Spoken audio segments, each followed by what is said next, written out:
Hello everyone, this is Darth Bryboy, and I would like to welcome you to my review of Solo, a Star Wars story directed by Ron Howard and a little bit by Lloyd and Miller, starring Alden Ehrenreich as Han Solo, Donald Glover as Lando Calrissian, this guy I met at Comic-Con as Chewbacca,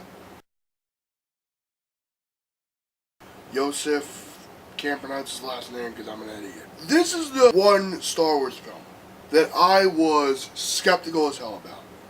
I didn't want it. I didn't like the idea of it when it was first announced. I liked the idea of Han Solo being one of the characters that was very mysterious. Now this is going to sound weird as shit. There are certain characters within fiction, in my opinion, that I think just work better the less you know about them. Great example is Norman Bates. I think a character like Norman Bates works way better when he's very ambiguous, where you guess, where it's more up to the viewer's interpretation about where his character is. Now, I'm not saying Han Solo and Norman Bates are similar in any fucking way, other than that they were both ambiguous characters who I felt worked very well as ambiguous characters. Now, you might think, with that brief analysis of what I think makes Han Solo's character work so well in the original trilogy and in The Force Awakens, that I would hate this movie. I'm happy to say I don't hate this movie at all. I think very similarly to one of my favorite Star Wars YouTubers, Hello Greedo, I had no expectations going in. I had the expectation of, please don't suck. Please don't fuck this up. Now, from my point of view, I think Disney and Kathleen Kennedy have done a wonderful job with 3 previous Star Wars films that they made. I think the sequel duology that we have now, which will eventually be a trilogy next year, that they work very well. I love those movies.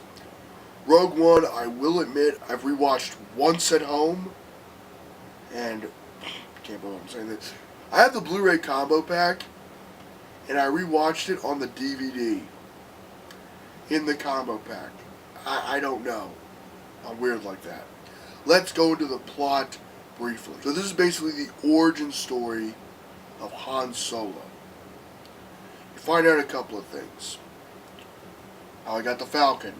How he made the Kessel Run. How he got his name, which I was very surprised about. Because the one thing I was cringing at is, oh, for fuck's sake, you're going to give Han Solo a new name. Oh, for God's sakes, I don't want to find out how he got his fucking name. But the way they did it in the movie, I was very happy with.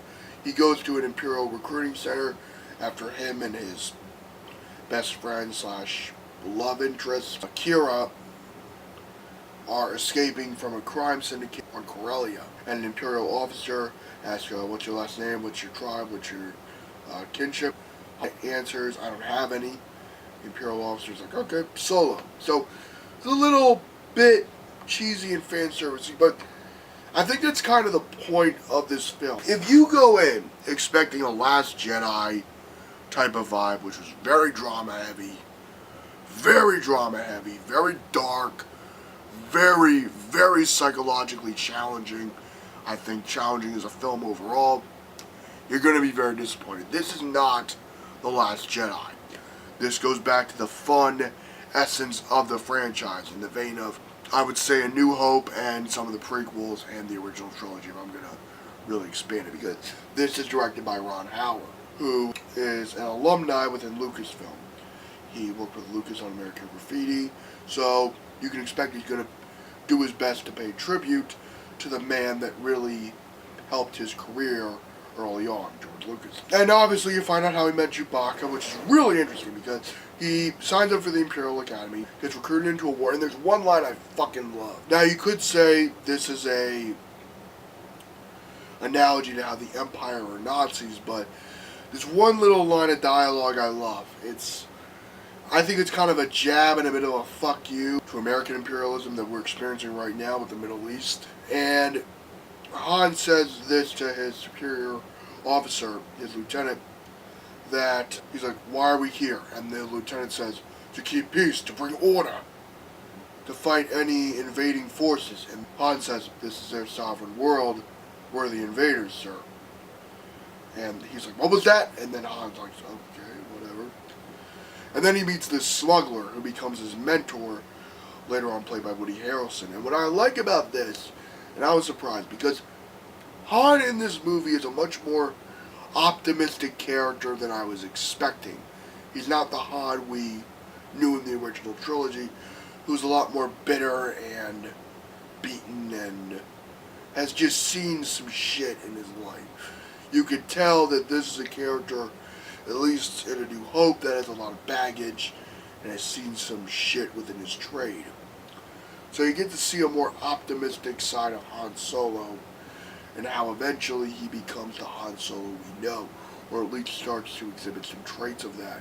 He and his mentor and his crew take this job by Paul Bettany's character, and they go in and they're getting this Bradraxium stuff, this real good fuel shit, because they botched the job, and now they're just trying to unfuck it up. And you get to see the adventure along the way. The character L3 I really liked. If you see a lot of jump cuts, guys, I'm very sick right now. I have a very severe cold. I've had one for the past few days. Donald Glover's version of Lando is so smooth and just has this swagger to him that Billy Dee had in the original films. And he just exudes this kind of sly vibe about him. And you find out how Han gets the Falcon, which is absolutely great, although you find that out in the end of the film. Okay, big spoiler here. Big spoiler. There's a special cameo from everyone's favorite Dark Lord of the Sith, and it's not Vader. I'll give you a hint. What character do you think survived this time period? Not Dooku, not Grievous, Maul. Darth Maul's in this movie, and you find out he's the leader of this crime syndicate. Now, what I find interesting is that I think chronologically, this is a little before the shit we see him in Rebels Season 2. So, some shits happened between Rebels, Clone Wars, and Rebels after he lost a battle with Sidious and his brother Savage Opress was killed. I'm just really trying to take the movie in because I just saw the movie yesterday. Probably not even 12 hours ago. Okay, it's almost 13 hours ago when I saw the film. So I guess, let me just try to finish this review up so I can treat this fucking cold better and shit. Overall, I thoroughly enjoyed Solo: A Star Wars Story. It's not one of my favorite films in the Star Wars franchise. It didn't really move me as much as I'd say The Last Jedi did, because The Last Jedi had a lot more weight and a lot of really brilliant elements. I thought Rian Johnson did one hell of a job on that film, and I'll do my best to eventually do an analysis video of it, which might be long as shit. And it might be one of my most ambitious videos if I fucking make that video. But I think the one thing I do like about Solo is that it made me invested in it.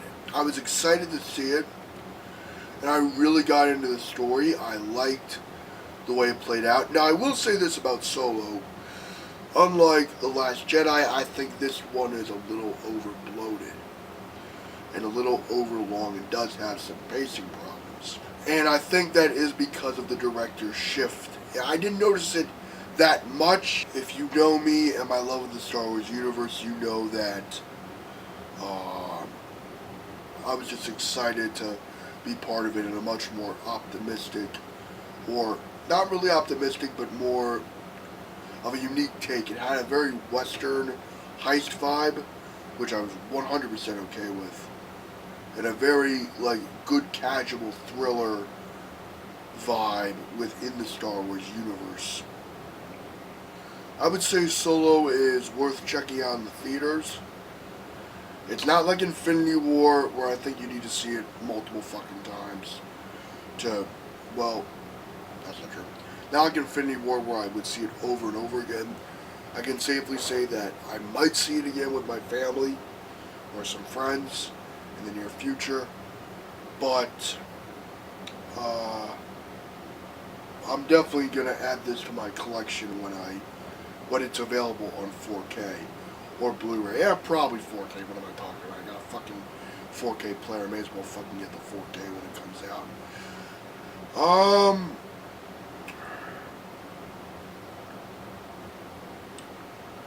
That's it. Oh, the rating.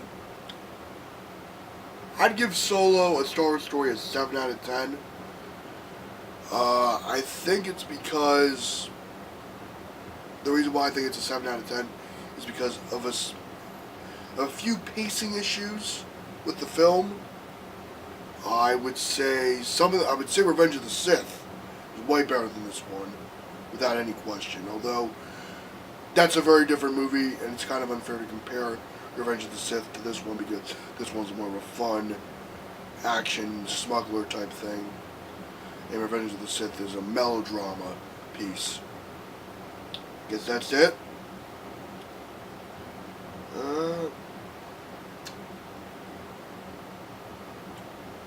See Solo? Oh, shit, I forgot to mention this. Han shot first. End of the movie, he shoots his mentor first. Theatrical cuts are canon, bitches. Woo! I don't give a fuck what Kathleen Kennedy said. Theatrical cuts are canon. Fight me. I'm shutting this off now. Live long and prosper and have a nice day.